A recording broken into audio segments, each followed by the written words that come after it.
Welcome friends. आज हम अपने विज्ञान की वीडियो में मिल रहे हैं और मैं आपको आईयूपीएसी के नामकरण के बारे में बता रहा था। हाइड्रोकार्बन के जो आईयूपीएसी नामकरण होता है उसके विषय में हम बात कर रहे थे। आइए हम इसके विषय में और अधिक चर्चा करते हैं। मैं आपकी बुक के अनुसार देखिए, आईयूपीएसी नामकरण,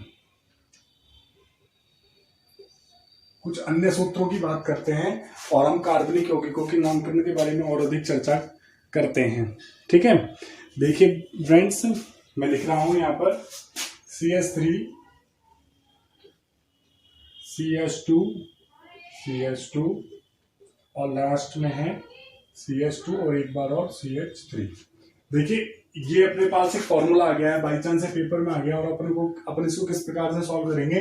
सबसे पहले हमको क्या करना है, जैसे कि आपने पहली वाली वीडियो में भी देखा था कि हम हाइड्रोकार्बन यौगिकों के जब भी नामकरण को सॉल्व करते हैं तो सबसे पहले हम क्या करते हैं, उसके कार्बनिक जितने उसमें कार्बन है उसकी संख्या के आधार पर उसका प्रथम नाम यानी चुनते हैं उसका। आप देख रहे हैं, आपको याद होगा मैंने C1 लिखा था तो क्या लिखा था, मेथ। ठीक है, C2 था तो मेथ एथ, फिर C3 था तो प्रॉप, C4 था तो क्या बोलते थे अपन, ब्यूट, C5 थे तो अपन क्या बोलते थे, पेंट। आपको ये चीज याद होनी चाहिए। सारणी आपको जब तक याद नहीं होगी आप इन नामकरणों को कभी भी नहीं कर सकते हैं। तो देखिए कितने C है, 1 2 3 4 5, तो इससे याद होता है अपन को 5 C है। तो इसका मतलब क्या है, ये पेंट है। तो अपन को एक नाम तो उनको पता चल चुका है, इसका नाम क्या होने वाला है, पेंट से संबंधित होने वाला है।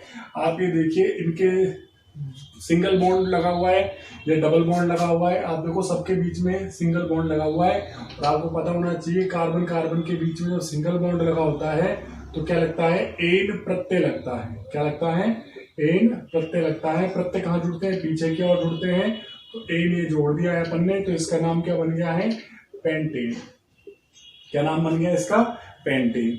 ठीक है फ्रेंड्स, देखो अगर आपको इसको और बेटर तरीके से सॉल्व करना है तो इनका है ना, आगे 1 2 3 4 5 ये अपने मन में याद रखना है या इनके ऊपर लिख देंगे तो कोई दिक्कत नहीं होगी। इससे सिद्ध क्या हो रहा है, इससे सिद्ध हो रहा है कि हमने यहां से यहां तक नाम यानी C की संख्या गिनी है और यहां से यहां तक की और ये चेन चल रही है। ठीक है फ्रेंड्स, एक और उदाहरण लेकर अपन चलते हैं। आप देखो ध्यान दीजिए इसमें, देखो ये थोड़ा सा अलग तरीके का है। CH3 मैं आपकी जो बुक है उसी में से ही बनाकर लिख रहा हूं और CH2 CH3। देखो ये एक अलग प्रकार से आप देख रहे हैं कि यहाँ पर जो ये CH3 है ना वो इससे अलग प्रकार से जुड़ा हुआ है, जबकि अभी तक तो एक सीधी चैन के रूप में जुड़ते आ रहे थे और अब एक क्या टेढ़े से इसमें जुड़ा हुआ है। आप है ना, अब देखो क्या किस तरीके से सॉल्व करोगे इसको आप। मैं यहां से नंबर डालू 1 2 3 4 और 5, भाई C की संख्या तो 5 ही रहेगी, परंतु ये इससे टेढ़ा जुड़ा हुआ है और ये जो है ना, ये CH जो 3 है ये 4 से न जुड़ा होकर 3 से जुड़ा हुआ है, इसीलिए हम इसको इसमें पेंटेन नाम नहीं दे सकते हैं इसको। दूसरी एक बात ये करते हैं कि नामकरण की जो ये चेन है वो यहां से प्रारंभ नहीं होगी। नामकरण की जो चेन है वो कहां से प्रारंभ होगी, इस तरफ से। आप पूछ सकते हैं कि इस तरफ से क्यों, इस तरफ से इसलिए होगी क्योंकि इस तरफ से जो ये सेकंड वाला जो ये हाइड्रोकार्बन है, इससे इस वाले जो अपने पास एक प्रतिस्थापी समूह जो जुड़ा हुआ है उसको कम अंक मिलने वाले हैं। ठीक है ना, हम क्या करेंगे, जो भी प्रतिस्थापी समूह हमारी इस चेन से जुड़ा हुआ है उसको कम से कम अंक मिलने का एक यानी नियम है, उसको कम से कम अंक मिलने चाहिए। अगर मैंने यहां से नंबर स्टार्ट किया तो इसको नंबर मिलने वाला है करीबन 4 या 5, और अगर मैंने यहां से स्टार्ट किया नामकरण तो इसका नंबर कितने मिलने वाला है, 2 मिलने वाला है। इसीलिए हम नामकरण कहां से स्टार्ट करेंगे, 1, ठीक है ना, और ये दूसरे नंबर पर ये हो जाएगा 3, या फिर इसको यहीं से स्टार्ट कर सकते हैं 1 2 3 और ये 4। अब देखो ये दूसरे नंबर पर ये प्रतिस्थापी समूह जुड़ गया, नहीं जुड़ गया, या तो आप इसको लेकर यहां से गिन लो, देखो इस प्रकार से चैन बना लो, या फिर आप इस प्रकार से चैन बना सकते हैं। किसी भी प्रकार से हम इस चैन को बना सकते हैं। फ्रेंड्स समझ में आ रहा होगा आपके अच्छे से। मैं दोबारा इस प्रश्न को एक बार लिख देता हूं। देखिए CH3 और एक CH3 यहाँ पे भी था, दोनों इस प्रकार से CH और CH2 और CH3, इस प्रकार से हमारा फॉर्मूला था।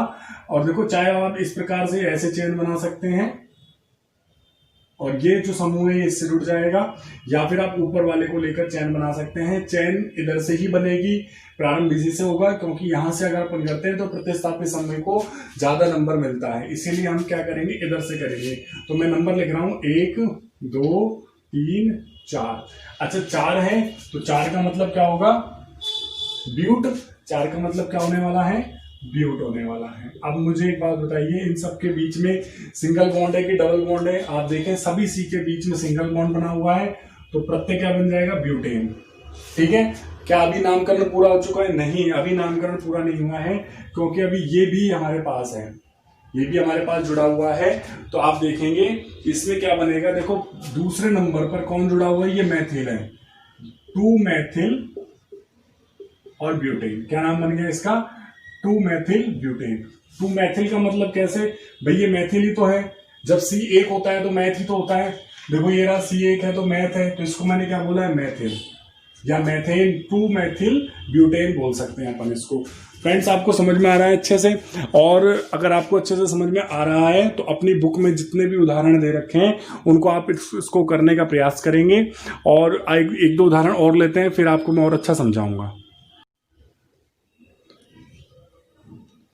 फ्रेंड्स आपके सामने अब कुछ नए उदाहरण लेकर मैं आया हूँ, आपकी बुक के ही ये उदाहरण है, इनको थोड़ा समझने का हम प्रयास करते हैं और जानने का प्रयास करते हैं कि इनको हम किस प्रकार से सॉल्व करेंगे।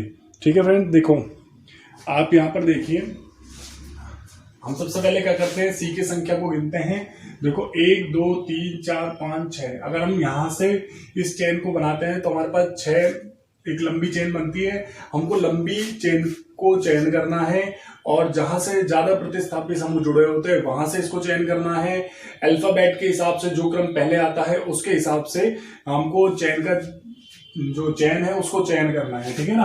अच्छा देखो 1 2 3 यहाँ तक 6 हो गए। अगर इधर से गिनते 1 2 3 4 5 6, तो इधर भी अपन को 6 प्रतिस्थापी समूह मिल रहे हैं, और अगर इधर से भी अपन गिनते हैं तो 6 प्रतिस्थापी समूह हमको मिलते हैं। परंतु देखिए अगर मैं यहां से गिन रहा हूं 1 2 3 4 5 6, तो देखो ये तीसरे नंबर पर प्रतिस्थापी समूह जुड़ता है। भाई 1 2 3, तो ये तीसरे नंबर पर हुआ, और तीसरे नंबर पर प्रतिस्थापी समूह हमको जुड़ता हुआ प्रतीत हो रहा है। जबकि मैं अगर इधर से चेन बनाता हूं तो 1 2 3, यहां पर भी हमको तीसरे नंबर पर ही चेन मिल रही है। और अगर मैं इधर से बनाता हूं 1 2 3, परंतु यहां से तो हमको प्रतिस्थापी समूह जो है वो कम मिल रहे हैं, इसीलिए हमको चयन का श्रृंखला का जो चयन करना है वो इधर से ही करेंगे। तो नंबर 1 हो गया, और ये 2, ये 3 नंबर मैंने इस पे डाल दिया है, ये 4 हो गया है, ये 5 और ये 6 नंबर इस पे मैंने डाल दिए हैं। और जब 6 नंबर होते हैं तो आपको पता है कि क्या होता है, ये जब 6 नंबर है तो इसका मतलब ये क्या है, हेक्सेन है। ये क्या है, हेक्सेन है। समझ में आई आपको बात? यहां तक 6 नंबर है तो इसका मतलब ये क्या बन गया है, हेक्सेन बन गया है। क्या क्या दिखा हमको, हेक्सेन इधर नजर आ गया, हेक्सेन मिल गया अपन को, क्योंकि ये 6 है और सी की संख्या 6 होती है तो हेक्सेन प्राप्त में होता है। इसके बाद देखिए 1 2 3, तीसरे नंबर पर एक प्रतिस्थापी समूह जुड़ा हुआ है। आप इसको देखो, इसमें क्या जुड़ा हुआ है, CH2 और CH3, CH2 और क्या जुड़ा हुआ है, CH3 यहाँ पर जुड़ा हुआ है। तो इसका नाम क्या होगा? पहली बात तो हमारी बुक में बहुत सारे प्रतिस्थापी समूह के बारे में दे रखा है, हमको उनका नाम याद हो जाना चाहिए। अगर आप उनका नाम याद नहीं रख सकते हैं तो मैं आपको एक ट्रिक्स बता रहा हूँ, एक समझने का तरीका बता रहा हूँ, उसको आप अपनाएंगे तो आपको वो सारे प्रतिस्थापी समूह याद करने की आवश्यकता भी नहीं पड़ेगी।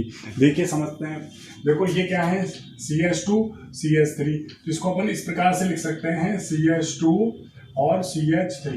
आप इसको एक साथ जोड़कर लिखेंगे तो क्या बनेगा, C2H5। क्या बनेगा, C2H5। और C2H5 का मतलब क्या होता है, C2 यानी C2 का मतलब क्या होता है, एथेन। C2 का मतलब क्या होता है, एथेन होता है। पर C2H6 को एथेन कहते हैं। C2H6 को क्या कहते हैं, हम एथेन कहते हैं। और यहाँ पर एक H कम है, इसीलिए यहाँ पर किसी C के पास डबल बॉन्ड आने वाला है, इसीलिए इस प्रतिस्थापी समूह को हम क्या कहेंगे, एथिल कहेंगे। क्या कहेंगे हम, एथिल कहेंगे। तो इसका नाम क्या बनेगा, एथिल। अब एथिल कितने नंबर पर है, 3 नंबर पर। तो इसको मैं इस प्रकार से लिख सकता हूँ ना, 3 एथिल। क्या बनेगा, 3 एथिल। ठीक है, 3 एथिल।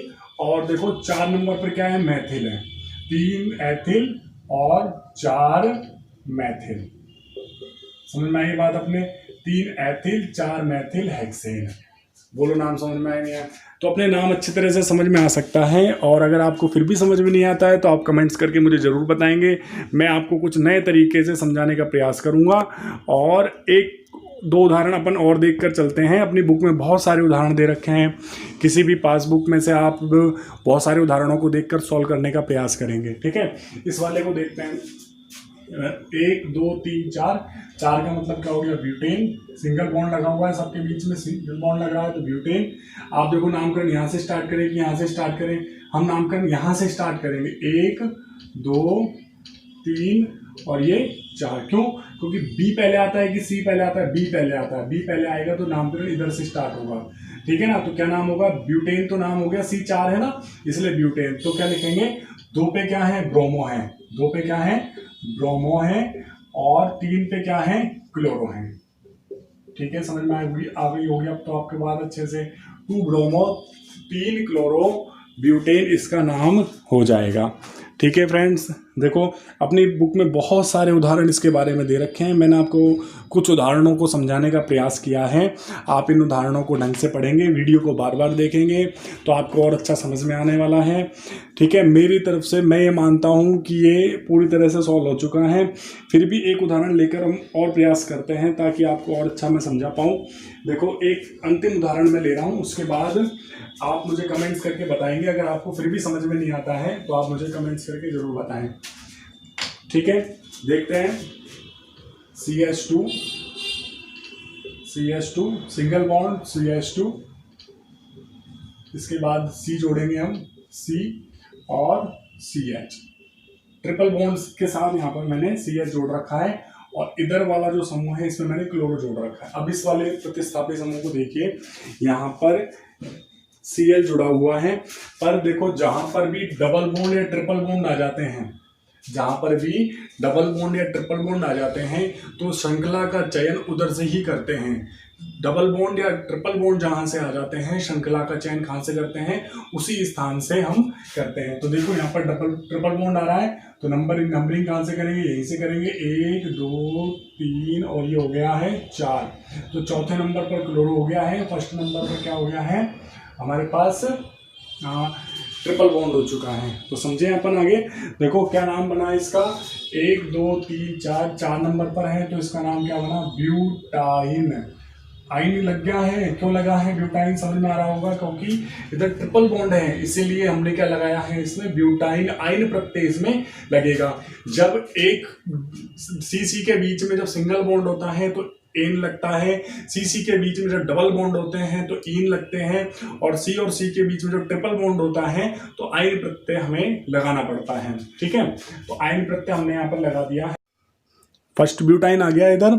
और आगे के समूह में क्या बनेगा, देखिए आगे के समूह में बनेगा 4 नंबर पर क्या है, क्लोरो है। तो 4 क्लोरो और फर्स्ट ब्यूटाइन, ये इसका क्या होगा, नामकरण होगा। विद्यार्थियों मैं आपको बताना चाह रहा हूं कि बोर्ड एग्जाम में हर बार इसके बारे में प्रश्न आता है। 2019 का जो अभी बोर्ड एग्जाम हुआ था उसमें भी इसके बारे में प्रश्न आया था। हर साल आप चाहे कोई भी पेपर उठाकर देख लेंगे, कार्बनिक यौगिकों के नामकरण के ऊपर हाइड्रोकार्बन के नामकरण पेपर में हर बार पूछे जाते हैं। आप उनको जितने अच्छे से याद करेंगे आपको उतना अच्छा समझ में आने वाला है। आप वीडियो को बार बार देखेंगे तो आपको ये अच्छे से समझ में आएगा।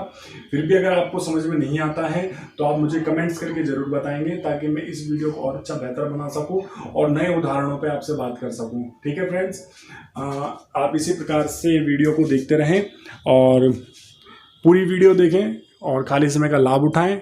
और फिर मैं बार बार इस बात को बोल रहा हूं, समझ में नहीं आए तो मुझे ज़रूर बताना है। धन्यवाद।